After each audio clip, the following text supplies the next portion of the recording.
Look at the engine in your driveway right now, the one you change the oil on every 3,000 miles like clockwork, the one you baby with premium synthetic and still expect to wear out somewhere around 200,000 miles. What if I told you there's a real additive, one that's been used in aviation, military, and industrial equipment for 80 years, that can measurably cut friction inside your engine? Not a miracle, not a secret the dealership is hiding from you, just chemistry that most people have never had explained to them properly. Stay with me, because by the end of this video, you'll know exactly what molybdenum disulfide actually is, what it can and can't do, what the real research says, and why some of the wildest claims about it floating around online are exaggerated or flat out invented. Let's start with what's true. Molybdenum disulfide, often shortened to MOS2 or moly, is a naturally occurring mineral with a layered crystal structure. The layers are held together loosely so they slide over each other easily, which is why moly powder feels slippery, almost like graphite. That layered sliding property is exactly why it's used as a solid lubricant.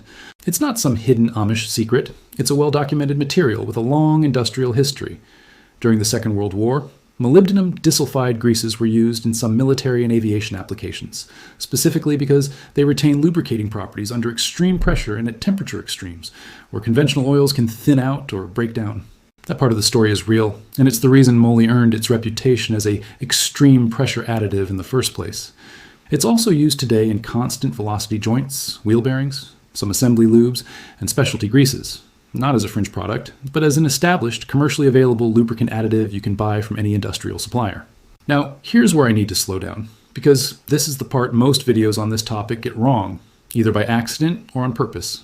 This is not a real verifiable figure. There is no credible, peer-reviewed study that shows a specific percentage friction reduction from adding loose MOS2 powder to a passenger car crankcase.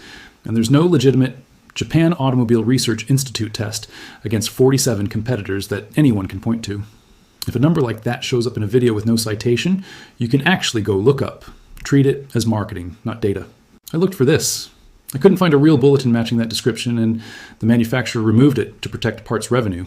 Is a classic conspiracy narrative that shows up across a lot of these additive marketing videos, almost word for word, attached to different products. That should make you suspicious on its own. This is a storytelling device, not a source. It's designed to feel authentic and hard to fact check, which is exactly why it's used so often in videos selling additive systems. No verifiable document like this exists. So what does real, checkable evidence actually say about moly additives in engine oil? Tribology research, the actual science of friction, wear, and lubrication, does support that molybdenum disulfide and similar solid lubricants, like PTFE or graphite, can reduce friction in boundary lubrication conditions, which is the moment right at startup, before oil pressure fully builds and a fluid film forms between moving parts. That's a real, measurable phenomenon, and it's the legitimate reason additive companies market these products for older or higher mileage engines. But there's a catch that the sales pitches leave out. Modern engine oils already contain friction modifiers and anti-wear additives. Most importantly, ZDDP, zinc dialkyl dithiaphosphate, specifically engineered and tested to protect your engine's bearings, camshaft, and cylinder walls. Oil formulation is a genuinely mature, heavily tested field. API and ILSAC oil specifications exist precisely because engine manufacturers, oil companies, and independent labs have spent decades figuring out what actually protects an engine over hundreds of thousands of miles, and pouring in a home mixed powder disrupts a formula that was engineered as a system, not a collection of separate ingredients you can freely improve on. There's also a genuine mechanical risk. Solid particles that aren't properly dispersed and filtered can clog your oil filter, settle in low flow areas of the engine, or behave unpredictably depending on particle size and how well they're suspended. Reputable moly-containing products are engineered and tested specifically to stay suspended and pass safely through modern, fine, micron-rated oil filters. Mixing raw industrial powder into warm oil in your garage and pouring it straight into the fill cap is not the same thing, and it is not something oil or vehicle manufacturers recommend. On the EPA point, this part has a kernel of truth worth being precise about. Oil specifications did reduce the amount of zinc and phosphorus, ZDDP, allowed in some passenger car oil categories starting in the mid-2000s, specifically because those elements can shorten the life of catalytic converters and oxygen sensors over the very long term. That's a real documented trade-off. And it's the reason high zinc oils and additives are specifically marketed for older engines with flat tappet camshafts, which need that extra protection and typically don't have catalytic converters to worry about.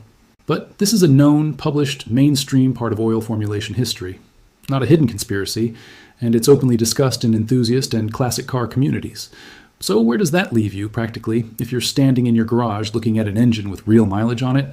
Don't buy pure industrial MOS2 powder and improvise a treatment.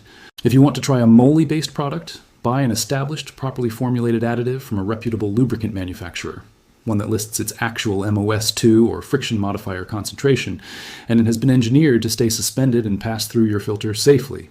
Follow the manufacturer's instructions, not a home recipe. Understand what it will and won't do.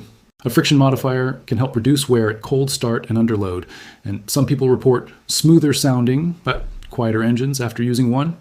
It is not going to reverse existing wear, rebuild worn valve seals, or turn a 300,000-mile engine into a million-mile engine on its own. If your engine has blue smoke on startup, worn valve guides, or already loose bearing clearances, an additive slows further wear at best. It doesn't fix mechanical damage that's already there. The single most effective, boring, well-proven thing you can do to maximize engine life is unglamorous. Use the oil weight and specification your manufacturer actually calls for, change it on a reasonable interval, don't run the engine hard cold, and address small problems before they become big ones. That's not a marketing hook. It's just what the long-term reliability data on engines actually shows. If you're curious about trying a moly or graphite-based additive, that's a reasonable thing to experiment with. Plenty of enthusiasts do, and there's real chemistry behind why it can help in boundary lubrication conditions. Just go in with real expectations, buy a tested commercial product rather than raw industrial powder, and don't expect it to rewrite the mileage your engine was built for. If you found this useful, let me know in the comments what you're driving and what additive experience you've had, good or bad. Real data points from real drivers are worth more than another unverifiable story.